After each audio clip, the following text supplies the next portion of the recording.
নমস্কার বন্ধুরা, আজকে বানাবো আমি মেথি পনির। তার জন্য প্রথমে আমি পনিরগুলোকে ছোট ছোট কেটে রেখেছি। এরপর কড়াইয়ে সর্ষের তেল গরম করতে দিয়েছি। সর্ষের তেলটি গরম হয়ে আসলে এক এক করে পনিরগুলো আমি দিয়ে দেবো। পুরো পনিরটাকে আমি ভালোভাবে লাল করে ভেজে নেব। লাল লাল ভাজা হয়ে গেছে, এবার আমি পনিরগুলোকে তুলে রাখবো। আর আমি গোটা মশলা নিয়েছি, দারচিনি, লবঙ্গ, এলাচ,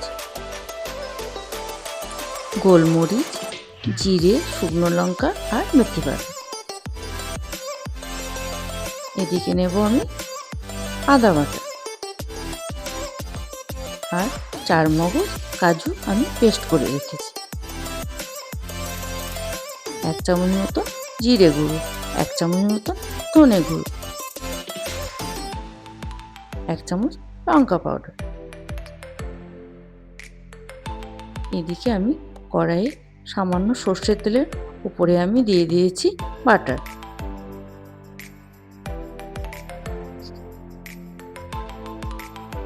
তারপরে বাটারটা দিয়ে আমি নাড়াচাড়া করে নিলাম। এরপর আমি এক এক করে গরম মশলাগুলোকে দিয়ে দেব, গোটায় দেব। তারপরে দেব গোটা জিরে, এরপর দেব শুকনো লঙ্কা, লাস্টে আমি দিয়ে দিলাম মেথি পাতা। খানিকটা নাড়াচাড়া করে দিয়েছি। এরপর দিয়েছি আমি আদা বাটা, তারপরে দিলাম জিরে পাউডার। সমস্ত কিছু দিয়ে আমি আবার একবার নাড়াচাড়া করে নেব।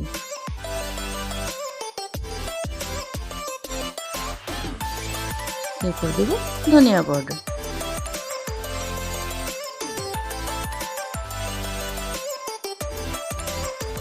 এরপর দিলাম আমি কাজু আর চারমগজ বাটা।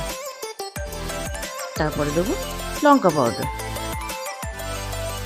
আবার একবার সমস্ত কিছু দিয়ে আমি ভালোভাবে নাড়তে থাকবো।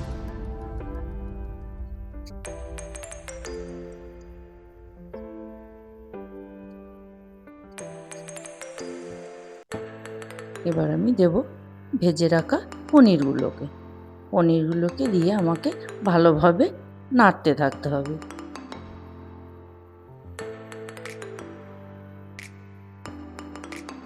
এরপর দিলাম আমি সামান্য পরিমাণ লবণ।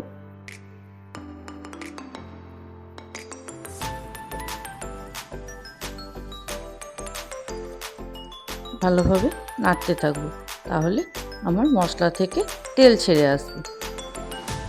এরপর দেবো আমি সামান্য পরিমাণ জল।